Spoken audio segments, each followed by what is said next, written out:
तो याद करिएगा, आपके अपने चैनल सैम टीवी ने बताया था कि ये अगर नीतीश कुमार बीजेपी के साथ जाते हैं तो भारतीय जनता पार्टी की बिहार के अंदर, वो भी लोकसभा चुनाव से ठीक पहले, बहुत बड़ी गलती होगी। और देखिए, उसके सबूत अब सामने आ चुके हैं। नीतीश कुमार की खुद की पार्टी के नेता जनता दल यूनाइटेड की तो बगावत करने के लिए तैयार बैठे ही है, लेकिन खबर यह है कि एनडीए के जो साथी लगातार जनता दल यूनाइटेड और बीजेपी के अलग होने के बाद बीजेपी का साथ दे रहे थे, उसकी बैसाखी बने हुए थे बिहार के अंदर, अब वो भी आंखें तरेरने लगे हैं, बताने लगे हैं कि लोकसभा चुनाव से ठीक पहले एक बड़ा खेल बिहार के अंदर होने जा रहा है और बीजेपी अकेली पड़ जाएगी। आज मैं अपने इस वीडियो में आपको दिखाने जा रहा हूं कि अगर बीजेपी के साथ एक भी साथी बिहार के अंदर नहीं रहा तो उनके हालात क्या होने जा रहे हैं और कैसे ये खतरे का अलार्म है एनडीए के लिए, खास तौर पर बीजेपी के लिए। नमस्कार, मैं हूं प्रज्वल गौतम और आप देख रहे हैं सैम टीवी।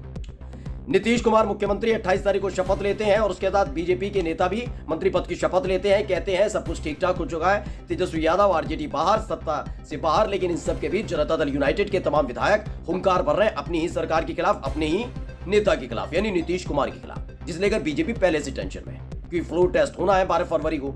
लेकिन 12 फरवरी से पहले हालात ऐसे बने हुए हैं कि जनता दल यूनाइटेड के तमाम विधायकों को मनाने की कोशिश की जा रही है, उसके बावजूद वो मान नहीं रहे। उल्टा खेल क्या हो गया है, जो कल तक बिहार के अंदर बीजेपी मोदी चीखते थे, वो भी इस फैसले से नाराज चल रहे हैं। यानी स्थानीय स्तर पर भी, धरातल पर भी जो वोटर्स कहे जाते हैं बीजेपी के, इन्हें चुने इक्का दुक्का टाइप के, वो भी अब खिलाफ खड़े हुए हैं बीजेपी के कि ये काम इन्होंने बहुत गलत किया। अब ऐसे में आने जा रहा है लोकसभा चुनाव, ऐसे में उनके पास बैसाखी जो थी वो सिर्फ और सिर्फ सहयोगी दल है। अगर बिहार के अंदर आप जाके देखेंगे तो बहुत संगठन मजबूत नहीं है। एक तरफ कांग्रेस का भी संगठन उतना बिहार के अंदर मजबूत नहीं है, तो बीजेपी का भी नहीं है। ये ध्यान रखिएगा, मैं पहले बता रहा हूं, बिहार में भी बीजेपी का संगठन उतना मजबूत नहीं है।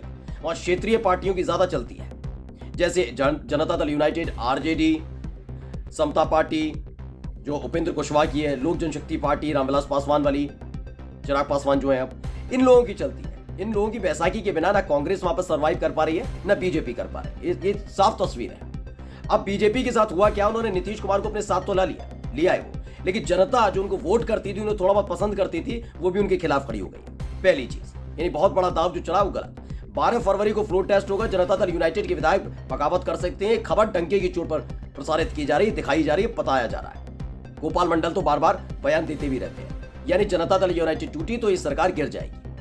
दूसरी बात, तीसरा जो सबसे बड़ा खतरा है वो मैं दिखाने जा रहा हूं, एनडीए में फूट की खबर है।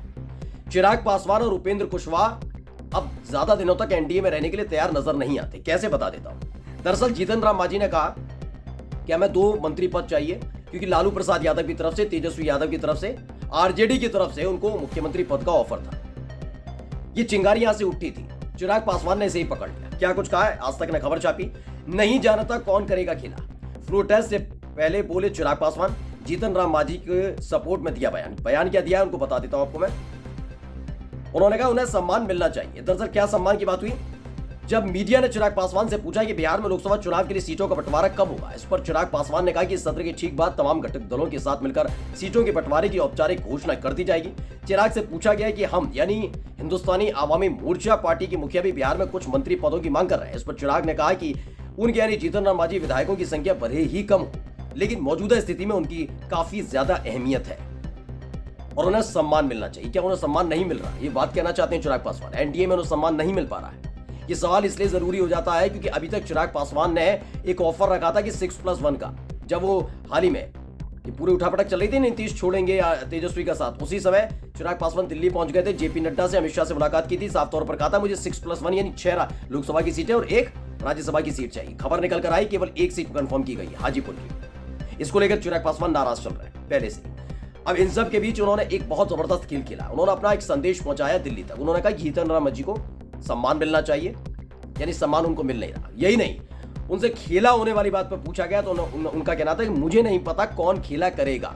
जबकि आप बीजेपी के किसी नेता से पूछकर देखिए, तेजस्वी यादव खेला करने ही कहते हैं, तो साफ साफ वो कहेंगे कोई खेला नहीं कर पाएगा। लेकिन चिराग पासवान का यही कहना कि कौन खेला करेगा, इसका मतलब समझ लीजिए कि वो बीजेपी के साथ भी उस मजबूती के साथ अब खड़े नजर नहीं आ रहे हैं। क्योंकि हाल ही में उन्होंने कहा था कि दुश्मन का दुश्मन दोस्त होता है, यानी वो तेजस्वी यादव से हाथ मिला सकते हैं, ये किसी से छिपा हुआ नहीं है। क्योंकि पहले से ही वो पशुपति पारस वाले कांड से, यानी वो जो पूरा चैप्टर हुआ था कि उनके पिता की पार्टी रामविलास पासवान की पार्टी पे उनके चाचा पशुपति पारस ने कब्जा किया, बीजेपी ने भूमिका निभाई, पशुपति पारस को केंद्र में मंत्री बनाया, मोदी सरकार में मंत्री बनाया, इसको लेकर चिराग पासवान पहले से नाराज चल रहे हैं। माना जा रहा है इंतकाम का वक्त आ चुका है। यही नहीं, उपेंद्र कुशवाहा जो एनडीए के साथी हैं, उन्होंने भी साफ तौर पर कहा कि जीतन राम मांझी को सम्मान मिलना चाहिए, उनकी बात जो है वो सुननी चाहिए, वो अपने लोगों के लिए जो कह रहे हैं उस पर भी विचार करना चाहिए, यानी सुनी नहीं जा रही है क्या बात। ये दोनों बातें बहुत महत्वपूर्ण हो जाती है, क्योंकि ये वो नेता हैं, जब जनता दल यूनाइटेड बीजेपी से अलग थी तो इन्हीं नेताओं के बलबूते अपने विधायकों और अपने सांसदों को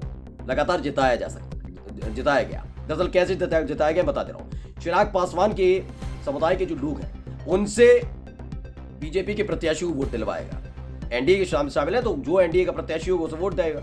ऐसे उपेंद्र कुशवाहा के समुदाय के लोगों का, यानी बीजेपी अपने दम पर कैसे भी करके बिहार के अंदर जीत नहीं सकती, यानी नीतीश सरकार तो गिरेगी, माना जैसा जा रहा है, लेकिन एनडीए भी टूट जाएगी, बिखर जाएगी और इसका खामियाजा 2024 के लोकसभा चुनाव में बीजेपी को उठाना पड़ेगा। नमस्कार। सब्सक्राइब करें साम टीवी, क्योंकि हम आ गए हैं अब आपके बीच, दिखाएंगे सत्ता के वादों और अपराधियों के एक एक कारनामे की हकीकत। और हाँ, अगर आपके पास भी हो कोई ऐसी खबर तो कमेंट करके हमें बताएं, क्योंकि बिना डर और दबाव के हम दिखाते हैं हर एक खबर डंके की चोट पर।